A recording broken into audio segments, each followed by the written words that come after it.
नमस्कार, आपका स्वागत है। मित्रों, सनातन धर्म के विस्तृत, गूढ़ और वैज्ञानिक कालचक्र में प्रत्येक तिथि, वार, नक्षत्र और योग का अपना एक विशिष्ट मनोवैज्ञानिक, खगोलीय एवं आध्यात्मिक परिप्रेक्ष्य होता है। इसी अनंत कालचक्र में जब कृष्ण पक्ष की अंतिम तिथि, जिसे हम अमावस्या के नाम से अभिहित करते हैं, सोमवार के पावन दिन पड़ती है, तो वह सोमवती अमावस्या का अत्यंत दुर्लभ, अलौकिक और परम कल्याणकारी स्वरूप धारण कर लेती है। ज्योतिषीय एवं दार्शनिक दृष्टिकोण से देखा जाए तो अमावस्या वह गहन रात्रि है जब चंद्रमा आकाश मंडल में पूर्णतः अदृश्य होता है और सूर्य तथा चंद्रमा एक ही कोणीय अंश पर विराजमान है। वेदों और उपनिषदों में चंद्रमा को मानव मन का प्रत्यक्ष कारक माना गया है, जैसा कि पुरुष सूक्त में वर्णित है। चंद्रमा मनसो जाता है, चंद्रमा मन से उत्पन्न हुआ है। अतः जब चंद्रमा क्षीण अथवा पूर्णतः अदृश्य होता है, तब मानव मन भी अत्यधिक संवेदनशील, चंचल और भावनात्मक रूप से उद्वेलित अवस्था में आ जाता है। सोमवार भगवान आशुतोष शिव का दिन है, जो स्वयं अपने भाल पर अर्धचंद्र को धारण कर मन, काल और ब्रह्मांडीय ऊर्जा दोनों पर नियंत्रण का अमिट संदेश देते हैं। अतः सोमवार और अमावस्या का यह मणिकांचन संयोग वस्तुतः मन की चंचलता, मानसिक अवसाद और पूर्व जन्मों के संचित कर्मों को शिव तत्व, स्थिरता, वैराग्य और परमानंद में विलीन करने का एक ब्रह्मांडीय महापर्व है। दार्शनिक धरातल पर सोमवती अमावस्या की यह सघन अंधकारमयी रात्रि हमें यह गूढ़ और शाश्वत संदेश देती है कि नितांत और गहन अंधकार के गर्भ से ही नव प्रभात और परम प्रकाश का जन्म होता है। यह पर्व निराशा से आशा की ओर, मृत्यु से अमरत्व की ओर और दरिद्रता से परम ऐश्वर्य की ओर प्रस्थान करने का एक सिद्ध और स्वयं सिद्ध मुहूर्त है। इस पावन दिन किया गया स्नान, दान, ध्यान और जप सहस्त्रों गौदान और सूर्य अथवा चंद्र ग्रहण के समय किए गए कठोर अनुष्ठान के समतुल्य अक्षय पुण्य प्रदान करता है। प्राचीन ग्रंथों के अनुसार जहाँ पूर्णिमा की ऊर्जा बहिर्मुखी और विस्तारवादी होती है, वहीं अमावस्या की ऊर्जा अंतर्मुखी, चिंतनशील और पूर्वजों के ऋणों से मुक्त होने की ऊर्जा है। सोमवती अमावस्या के व्रत, इसके गुह्य रहस्यों और इसके महात्म्य की पृष्ठभूमि अत्यंत प्राचीन और प्रामाणिक है। इस अलौकिक व्रत की महिमा का प्रथम विस्तृत और आधिकारिक उल्लेख महाभारत काल के अनुशासन पर्व में प्राप्त होता है। कुरुक्षेत्र के महाविनाशकारी युद्ध के पश्चात जब पांडव विजयी तो हुए, परंतु उनके हृदय में अपने ही स्वजनों के वध का भारी संताप, ग्लानि और वंश के समूल विनाश का गहरा शोक सर्वत्र व्याप्त था। हस्तिनापुर के भावी भविष्य और अभिमन्यु की पत्नी उत्तरा के गर्भ में पल रहे मृत शिशु की रक्षा को लेकर धर्मराज युधिष्ठिर अत्यंत व्याकुल और हताश थे। इस दारुण मानसिक संताप और वंश वृद्धि के भीषण संकट से मुक्ति का मार्ग खोजने हेतु धर्मराज युधिष्ठिर तीक्ष्ण बाणों की शैया पर लेटे हुए ज्ञान, वैराग्य और धर्म के अथाह सागर परम श्रद्धेय भीष्म पितामह के पास पहुंचे।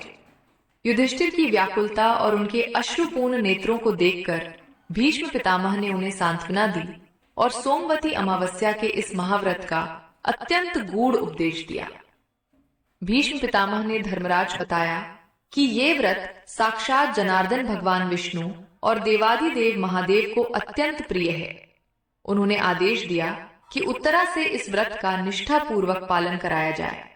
भीष्म ने आश्वासन दिया कि इस अमोघ व्रत के प्रताप से उत्तरा के गर्भ में स्थित मृत पुत्र पुनः चेतना को प्राप्त कर जीवित हो उठेगा और कुरु वंश में अत्यंत योग्य, गुणवान, धर्मनिष्ठ तथा तीनों लोकों में यशस्वी संतानों की उत्पत्ति होगी।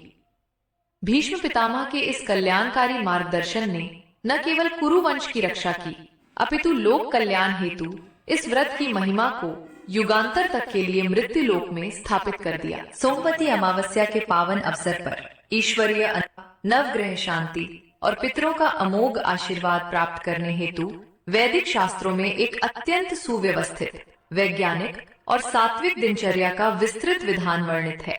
इस दिन साधक को सूर्योदय से पूर्व अर्थात ब्रह्म मुहूर्त के अत्यंत पवित्र, ऊर्जावान और निस्तब्ध प्रहर में अपनी शैया का त्याग कर देना चाहिए। यदि किसी पवित्र नदी, विशेषकर त्रिवेणी संगम, पतित पावनी गंगा, यमुना अथवा नर्मदा के तट पर जाकर स्नान करना संभव हो, तो यह सर्वोत्कृष्ट और जन्म जन्मांतर के पापों का शमन करने वाला माना गया है।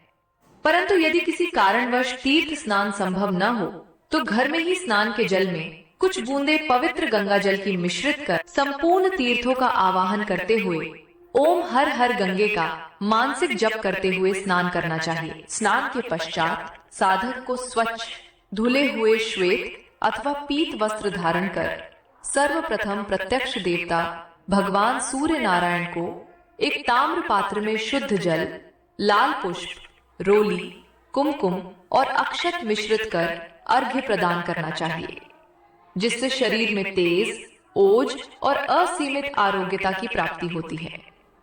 तत्पश्चात घर के पूजा स्थल अथवा किसी प्राचीन शिवालय में जाकर भगवान उमा महेश्वर एवं पालनहार श्री हरि विष्णु का पंचामृत, दुग्ध, दधी, घृत, मधु, शर्करा और गंगा जल से रुद्राभिषेक करना चाहिए।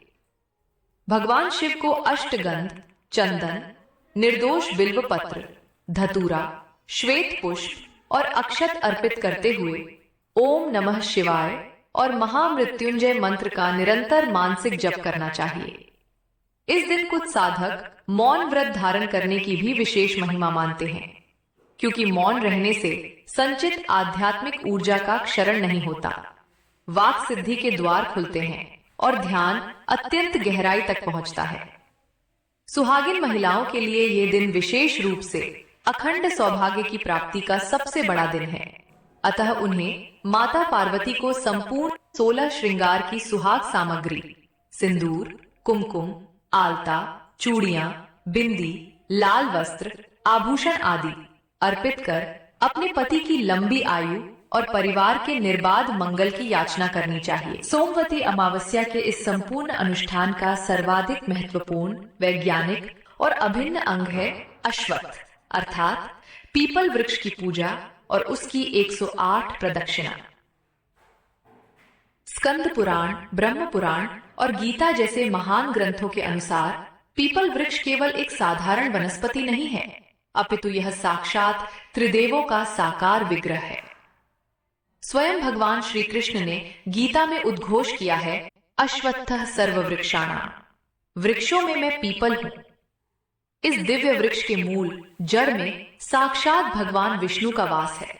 इसके मध्य भाग तने में देवाधिदेव महादेव शिव विराजते हैं और इसके अग्रभाग शाखाओं और पत्तों में सृष्टिकर्ता ब्रह्मा जी का चिरंतन वास होता है।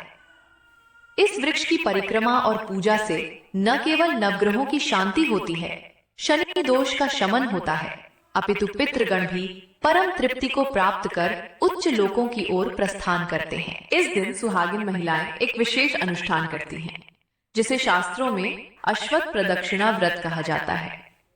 पूजन प्रक्रिया के अंतर्गत सर्वप्रथम पीपल के वृक्ष की जड़ में कच्चा दूध, शुद्ध जल, काले तिल, पुष्प और मिष्टान अर्पित किए जाते हैं।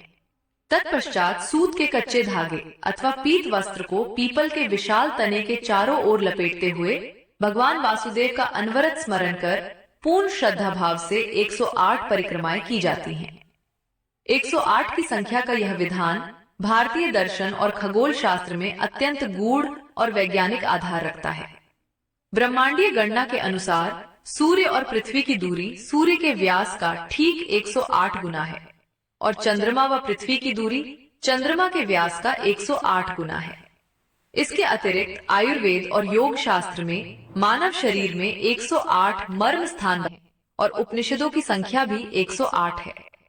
अतः पीपल वृक्ष की 108 प्रदक्षिणा करने का अर्थ है संपूर्ण ब्रह्मांडीय ऊर्जा के साथ अपनी शारीरिक और मानसिक चेतना का एकीकरण करना। परिक्रमा करते समय प्रत्येक प्रदक्षिणा के साथ एक वस्तु अर्पित करने का विशिष्ट विधान है। नवविवाहित स्त्री को चावल, पान के पत्ते, खड़ी, हल्दी, सुपारी जैसी वस्तुएं 108 की संख्या में अर्पित करनी चाहिए। इससे सौभाग्य में वृद्धि होती है। यदि पति बीमार रहते हैं और उनके स्वास्थ्य की कामना करते हैं, तो स्त्री को केला, सेब, बादाम, बताशे इनमें से कोई भी एक वस्तु 108 की संख्या में अर्पित करनी चाहिए। पारिवारिक कलह